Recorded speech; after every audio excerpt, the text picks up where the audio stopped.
Bonjour et bienvenue sur la présentation de la plateforme numérique Global Concept. Cette plateforme sera utilisée pour la gestion des projets, comme inscrit ou comme mentionné dans l'intro. Et puis, pour accéder à la plateforme, bien, il suffit d'ouvrir un furteur et dans la barre d'adresse, inscrire l'adresse suivante, global-concept.bit rix24.fr et en cliquant sur Entrée, vous allez accéder directement à la plateforme. J'accède directement à la plateforme parce que dans un premier temps, j'ai déjà entré mon adresse courriel et mon mot de passe, soit mes identifiants. Alors, lorsque j'entre à nouveau sur la plateforme, bien, j'entre automatiquement. Lorsque vous arrivez sur la plateforme, vous arrivez sur l'onglet Actualité. On voit dans la colonne de gauche plusieurs onglets. On va y venir dans quelques secondes. Et d'entrée de jeu, quand vous arrivez sur la plateforme, vous arrivez sur l'onglet Actualité parce que c'est ici que on va venir vous présenter des messages, des informations importantes, peut-être des tâches qui s'adressent au groupe également, ou on va venir ici aussi planifier des événements. Alors, il est important, chaque matin, chaque journée de travail, d'ouvrir votre plateforme Global Concept pour venir voir s'il y a des messages et si vous êtes concerné par les messages qui sont inscrits dans l'onglet Actualité. Aujourd'hui, on va regarder ensemble les différents petits logiciels qui seront utilisés dans le cadre de la gestion de projet. Je veux vous dire que la plateforme Bitrix24 comporte environ 35 micro-logiciels qui interagissent les uns avec les autres. On ne les utilisera pas tous, on va en utiliser quelques-uns et il y en a quelques-uns qu'on va utiliser de façon quotidienne. Alors sur ces petits logiciels que l'on va utiliser régulièrement, bien sûr, on aura une capsule précise pour l'utilisation de chacun de ces logiciels. Aujourd'hui, l'objectif est plus de faire une tournée générale de la plateforme, comprendre un peu de quelle façon les informations apparaissent sur la plateforme et à quel endroit trouver l'information également. Alors, la plateforme se divise en différentes sections. Dans la section centrale, c'est ici qu'on vient chercher l'information. Comme je le disais, d'entrée de jeu, on arrive sur l'actualité, mais si je cliquais sur calendrier, bien c'est dans la plateforme centrale que je viendrai voir apparaître mon calendrier. Alors, dans l'actualité, comme vous pouvez voir, Vincent avait mis un message le 2 décembre. Je suis venu commenter le message. Alors, c'est une fonction que vous pouvez faire également, venir commenter les messages qui seront placés sur la plateforme.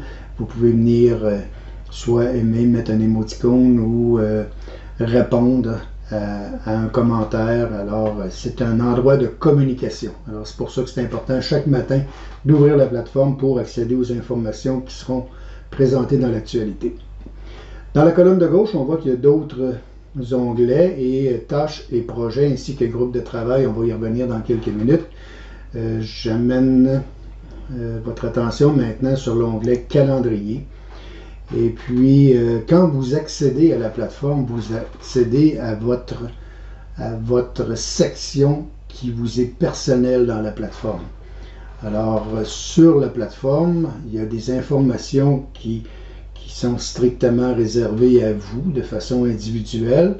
On verra tout à l'heure qu'il y a des informations qui peuvent être accessibles à tous.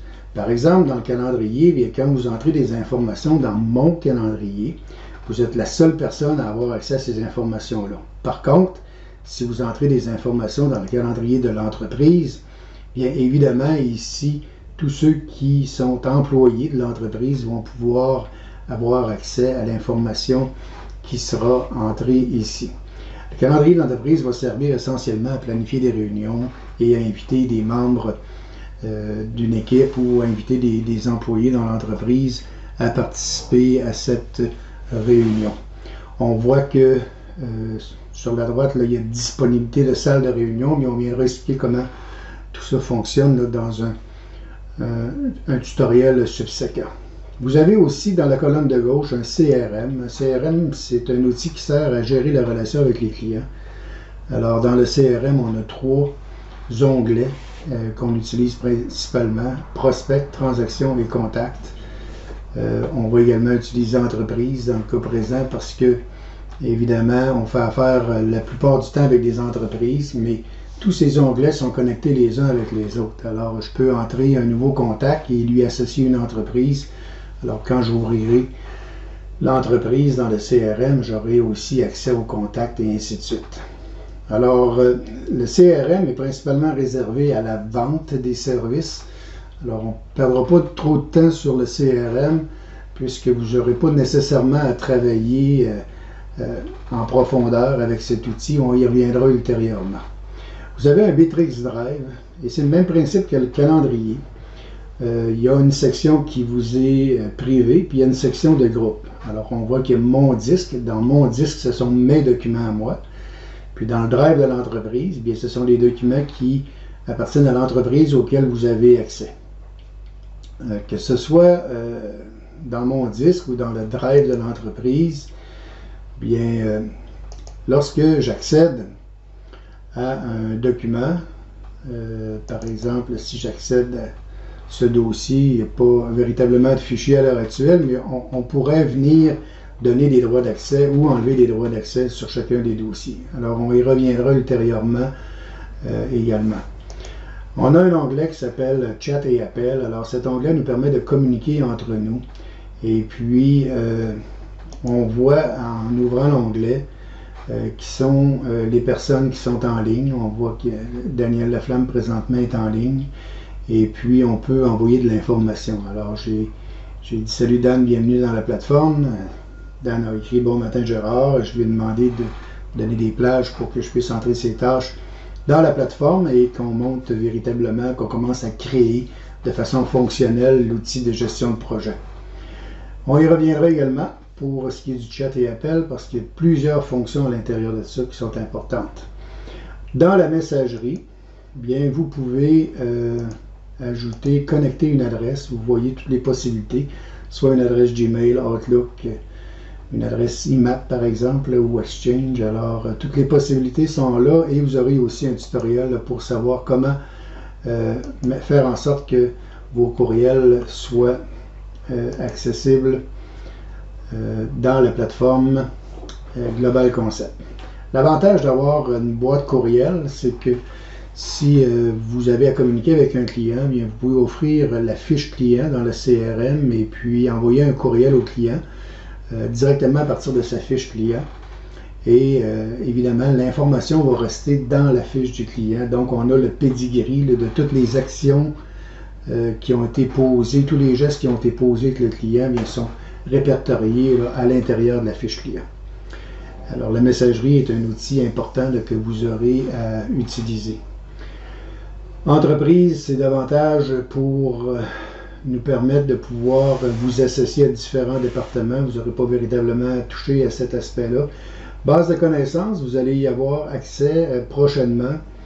Alors, dans la base de connaissances, on va venir ici intégrer certains tutoriels qui vont vous permettre de mieux travailler avec la plateforme ou de venir chercher de l'information. Vous aurez dans cette base de connaissances de la documentation, des liens vers des vidéos et ainsi de suite.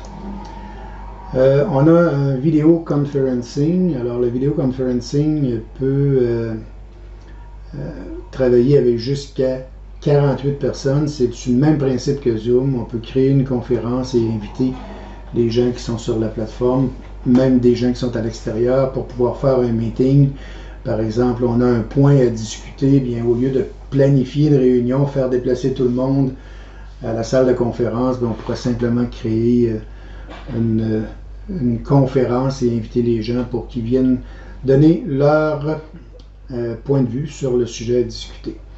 Essentiellement, ce sont les outils que vous allez utiliser. On n'aura pas à travailler véritablement avec d'autres outils, mais on en a encore plusieurs. Par exemple, on a un endroit pour créer de la documentation, faire de l'automatisation robotisée.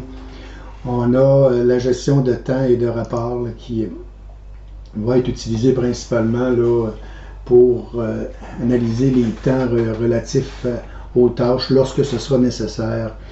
Alors, il y a plein d'autres items qu'on n'aura pas utilisés. Par exemple, On a un marketing et un centre de contact qui est super bien garni, mais comme on ne fait pas vraiment de marketing à l'extérieur, on n'aura pas à utiliser ces éléments-là. Alors, je reviens sur les deux onglets qu'on a passés tout à l'heure, tâches et projets, ainsi que groupe de travail. Ce sont les deux onglets que vous allez travailler le plus souvent.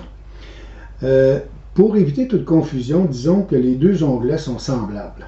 D'ailleurs, quand j'ouvre le groupe de travail, je vais retrouver les projets qui sont en marche à l'heure actuelle. Et dans l'onglet tâches et projets, bien, je peux aller sur projet ici, puis je retrouve la même information. J'ai deux projets, le projet test, puis on a commencé à entrer un projet là, qui s'appelle Cédrico à cause abscale. On a fait le test avec Vincent et on va continuer ce projet-là là, pour le rendre opérationnel et servir par la même occasion là, de projet de départ pour qu'on puisse affiner les processus de travail. Donc, je reviens sur tâches et projets. Dans tâches et projets, on voit ici qu'on a plusieurs options dans l'entête. On a nos tâches. Et puis, on voit là que les premières tâches ici sont mes tâches à moi. Alors, évidemment, vous n'avez pas, vous, accès à ces tâches-là. Si vous ouvrez éventuellement votre gestionnaire de tâches, bien, ces tâches-là, vous ne les verrez pas parce qu'elles sont à moi, elles sont personnelles, c'est sur mon système de tâches à moi. Par contre, on voit aussi plus bas que j'ai des tâches qui sont reliées à un projet.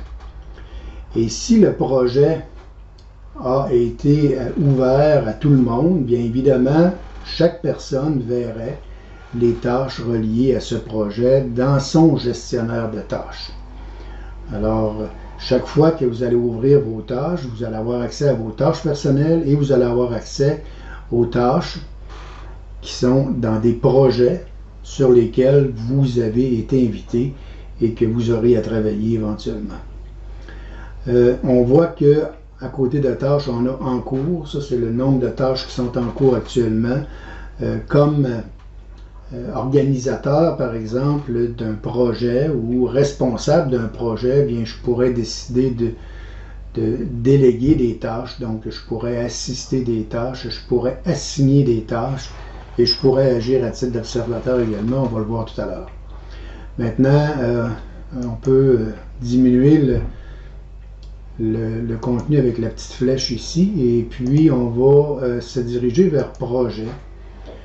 Alors, la différence entre un groupe de travail et un projet, et le groupe de travail fait référence à des gens qui vont discuter ensemble de différents sujets, mais sans qu'il y ait véritablement d'échéance aux discussions ou d'échéance dans les tâches du groupe de travail. Tandis que quand on parle d'un projet, bien chaque projet a une date d'entrée et une date de fin. Alors, si je viens dans le projet test, je vais à propos du projet. On voit ici que le projet a été créé le 18 novembre 2021 à 15h36. Et puis la date de fin, c'est le 31 mars 2022. Alors, c'est important d'avoir une plage pour un projet suffisamment longue pour réaliser l'ensemble des tâches, parce que si on veut ajouter une tâche qui finirait, par exemple, en avril 2022, bien, on ne pourrait pas dans le cas présent. Il faut que les tâches soient contenues à l'intérieur des plages qui ont été proposées dans le projet. Alors, ceux qui viendront insérer les projets auront à réfléchir à la plage ou au temps qui sera nécessaire pour réaliser le projet. Alors, dans les projets, bien, on a bien sûr plusieurs tâches et comme on peut voir ici au-dessus de la tâche préparation du dossier de projet, qui est une tâche que j'ai créée ou inventée, si on veut, c'est peut-être même pas une tâche qui est véritablement nécessaire, mais on voit qu'il y a un plus et le plus indique qu'il y a une sous-tâche ou deux sous-tâches là, à cette tâche-là. Alors le plus vient indiquer qu'il y a des sous-tâches. Dans le cas présent, j'ai 4 tâches et puis on voit qu'on a différentes façons de voir les tâches. Ici, on est dans la fonction liste. On pourrait les voir dans une fonction Kanban qu'on vous expliquera ultérieurement. On pourrait voir les tâches par date limite.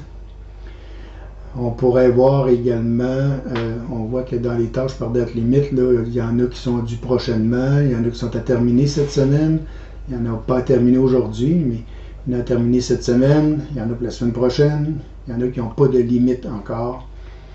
Alors, par date limite, ça nous permet de voir un peu là, dans le temps comment ça va se passer.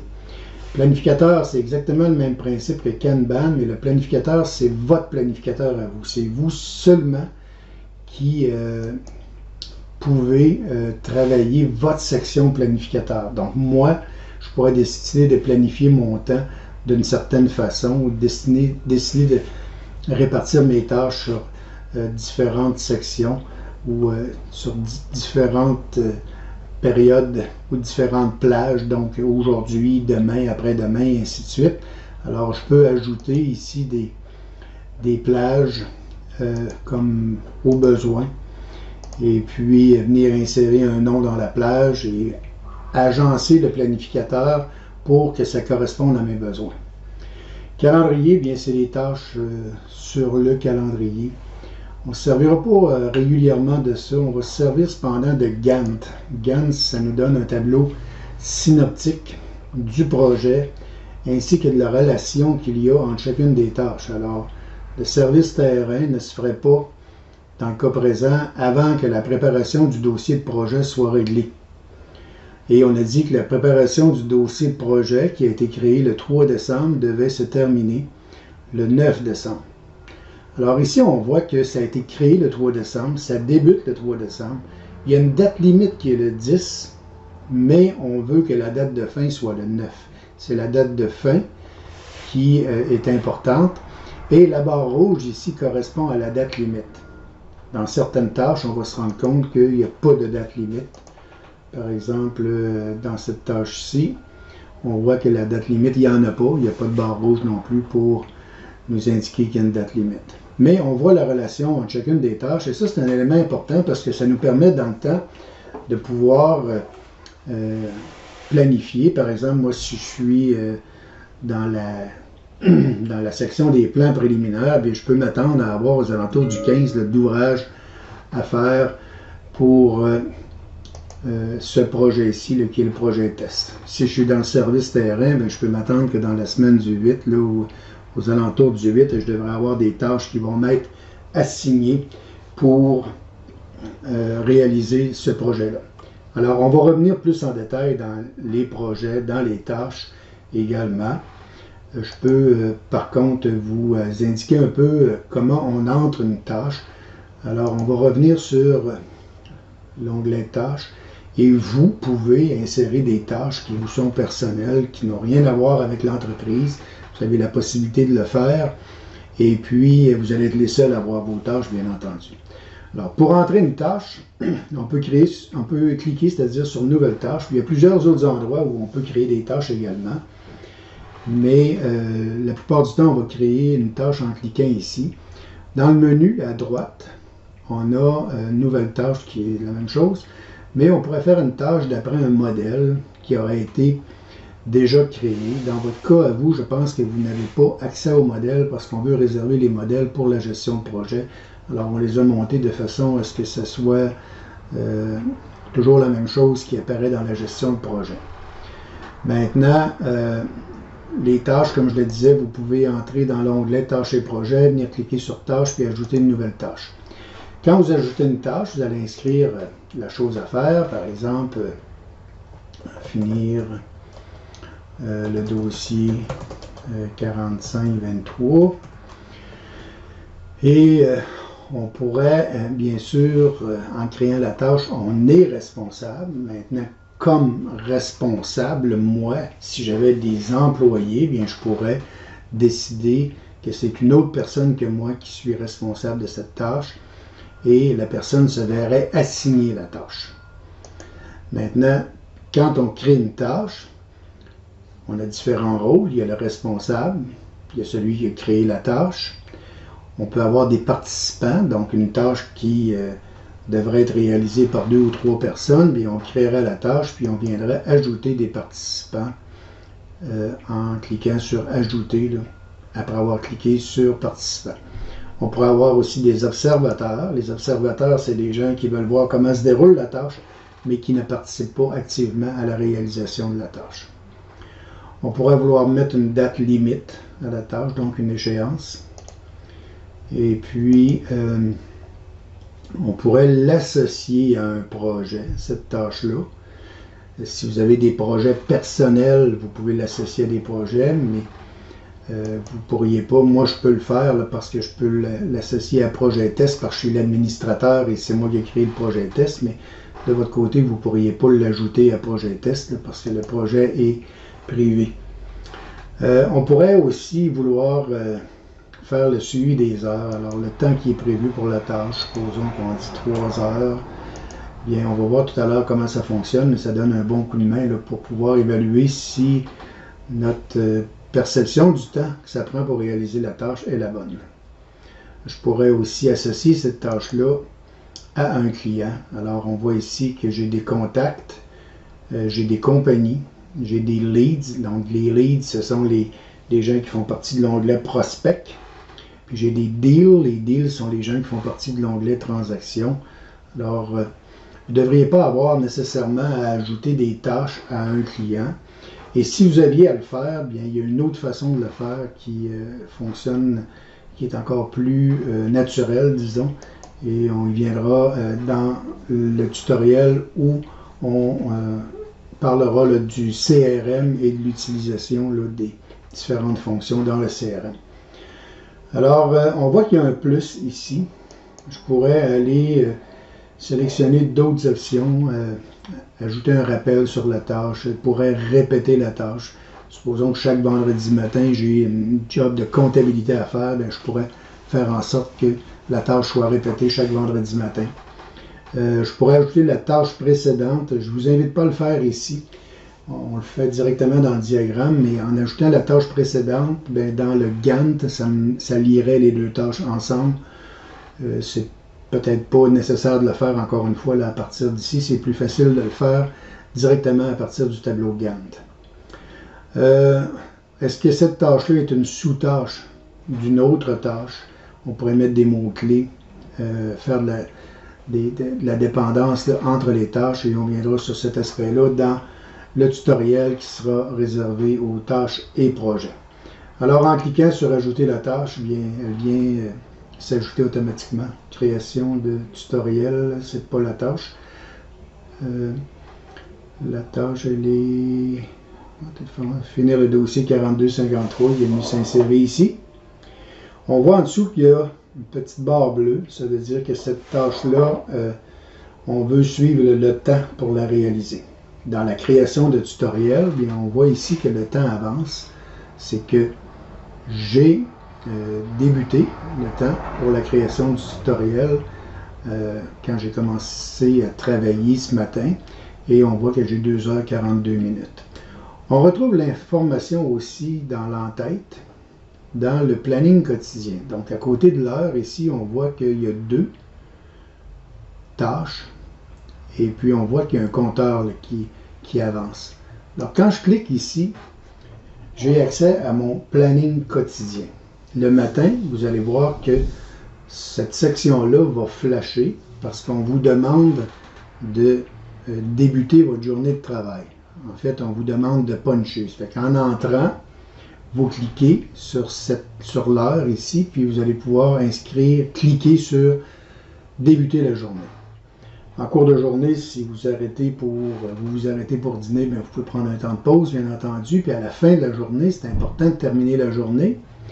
Parce que le lendemain, c'est comme si vous aviez pas fini votre journée. Et puis, vous allez devoir donner une explication pourquoi vous n'avez pas terminé votre journée. Alors, vous avez la possibilité de puncher in puis puncher out. Permettez-moi l'expression.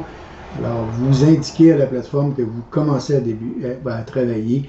Vous devez indiquer à la plateforme quand vous quittez le travail, et de manière à ce que la plateforme, le lendemain, bien, ne vous cause pas de problème et ne vous demande pas pourquoi vous n'avez pas terminé votre journée. Dans le planning quotidien, ici, on voit que je travaille actuellement sur la création de tutoriels. J'avais 2 tâches de planifier. Donc ça, ce sont les tâches du jour. Qu'est-ce que je veux réaliser aujourd'hui? Et c'est extrêmement efficace de travailler de cette façon-là parce que le planificateur de tâches me donne une date d'échéance. Mais qu'est-ce que je voudrais réaliser prioritairement aujourd'hui? Bien, c'est ici que je vais venir le décider et je peux choisir dans la liste des tâches qui sont sur la gauche. Là, je vais les voir apparaître ici, puis je pourrais décider de faire parvenir le formulaire d'ouverture de compte. Bien, je l'ai ajouté à mon planning quotidien. On va voir également dans cette section-ci quels sont les rendez-vous que j'ai en cours de journée. Et voilà pour le planning quotidien. On pourrait y revenir éventuellement, mais c'est un outil qui est vraiment utile et qui fonctionne très bien. Donc, dans l'entête, on a le nom de l'entreprise. Sur la droite, on a un moteur de recherche qui est super puissant. Si vous entrez une information ici, Cédric, par exemple, qu'on a vu tout à l'heure, bien, il va me dire un Cédric, Cédrico, il y en a un dans les groupes ou dans les projets. J'en ai un dans le drive, j'en ai un dans les sociétés. Alors, c'est le même, mais il me dit à quel endroit je vais trouver cette information-là. Donc, on voit que l'outil est vraiment puissant. Le planificateur quotidien, on l'a vu. À côté du planificateur quotidien, bien, on a l'endroit où on va venir gérer notre page. On peut choisir des thèmes. Alors, changer le thème, c'est l'image qui est derrière l'écran. On peut mettre toutes sortes d'images. On peut même insérer des images personnelles. Il y a des images qui sont dynamiques, alors que vous pouvez insérer également. Alors, si vous prenez celle-ci, bien, vous allez voir que ça bouge en arrière. Alors, ça vient égayer un peu la plateforme, bien entendu. Assurez-vous de voir quand même de façon assez nette vos menus pour ne pas avoir à les chercher, bien entendu. Alors, je peux gérer le thème. Mon profil Bitrix24, chaque fois que vous adhérez à une plateforme, bien, vous allez pouvoir accéder à votre profil et accéder aux autres plateformes de votre profil. Donc moi, on voit qu'ici, j'ai accès à la plateforme Global Concept, mais je participe également dans une autre plateforme qui s'appelle Imo Performance. Alors, je vais revenir sur Global Concept. Je peux régler mes notifications ici. Alors, il y a beaucoup de notifications possibles à l'intérieur de la plateforme lorsqu'une tâche m'est assignée, lorsqu'un courriel entre. Bref, à chaque fois qu'on bouge quelque chose dans la plateforme, il y a quelqu'un qui est notifié. Lorsque quelqu'un vous envoie un message, vous avez une notification. Alors, au départ, c'est peut-être pas important de le faire, mais éventuellement, vous voudrez peut-être régler les notifications. Changer d'offre, ça ne s'adresse pas à vous, ça s'adresse aux administrateurs. Je ne pense pas que vous ayez accès à ça, comme les extensions non plus. Mais vous avez la possibilité de vous déconnecter. Sur la droite, rapidement, vous n'avez peut-être pas le même menu, mais on voit ici qu'il y a 3 personnes qui sont connectées à l'heure actuelle. On voit que le pouls de la société, on va y revenir un peu plus tard parce que je suis seul qui travaille sur la plateforme actuellement. Des tâches en cours, il y en a 14. J'en ai une qui est presque en retard, elle est en rouge. On voit que le message le plus populaire, c'est Vincent. Évidemment, il n'y a eu seulement qu'un message. J'ai ma date de naissance qui est là. Les applications de bureau pour Mac et Windows sont ici, donc on y reviendra pour les applications de bureau. Et les applications mobiles sont également ici, là, dans cette colonne. Plus à droite, vous avez ici plusieurs tutoriels ou plusieurs réponses à l'ensemble des questions que vous pourriez avoir en cours de route. Alors, en plus des tutoriels qu'on va préparer, là, vous allez pouvoir accéder à cette section-là en tout temps. Ici, vous allez retrouver vos notifications. Alors, à chaque fois que quelque chose se produit, je viens d'avoir un nouveau message. J'en ai eu un autre à 12h48. J'ai réglé une automatisation, j'ai mis une règle d'automatisation des notifications pour les prospects et ainsi de suite. Donc, ici, ce sont toutes les notifications que j'ai eues dans la journée. Quand je clique sur la cloche, j'y ai accès. Pas seulement que celle de la journée. Là, si ça fait 2 jours que je n'ai pas ouvert ma plateforme, bien, je vais avoir les notifications des 2 dernières journées. Ici, bien, c'est l'endroit où on va pouvoir contacter nos collègues. Et puis, si je vais voir Vincent, bien, on voit que Vincent, la dernière fois qui accédait à la plateforme, c'est il y a 4 jours. Et puis, avec Vincent, je pourrais planifier un appel vidéo. Alors, un peu comme un Zoom, je pourrais faire un appel sans vidéo également. Je pourrais l'inviter dans une salle de conférence Zoom. Alors, la plateforme est compatible avec l'outil Zoom que vous connaissez peut-être. Plus bas, bien, on voit les différentes personnes avec qui j'ai été en communication sur la plateforme dernièrement. Alors, chacun de vous avait reçu un message, c'est pour ça qu'on voit vos noms. Marjorie est la seule à l'heure actuelle qui a mis sa photo, ainsi que moi et Vincent. Mais vous pouvez bien sûr venir compléter votre profil en cliquant à côté de votre nom sur ma page. C'est ici que vous allez pouvoir entrer vos informations. Alors, vous pouvez télécharger une photo ou prendre une photo directement à partir de votre ordinateur. Vous allez entrer vos noms et courriel, numéro de téléphone pour vous rejoindre et ainsi de suite. Si vous voulez, vous pouvez entrer votre date de naissance. Vous pourriez mettre des choses à propos de vous. Vous pourriez sélectionner des centres d'intérêt pour qu'on vous connaisse davantage. C'est peut-être pas essentiel ici parce que tout le monde se connaît pas mal. Mais dans des grosses sociétés, ça pourrait être intéressant de voir ceci. En accédant à votre page, vous avez accès aussi à vos tâches, à votre calendrier, à votre disque, à votre flux d'activité à vous. Et puis, ça vous donne un pourcentage d'efficacité. Alors, dans mon cas, moi, j'ai 100% d'efficacité parce que j'ai été sur la plateforme régulièrement. Puis, ici, je vais voir également mon temps de travail. Alors, ce que je vous disais tout à l'heure, bien, quand on entre, c'est important d'insérer le temps de travail.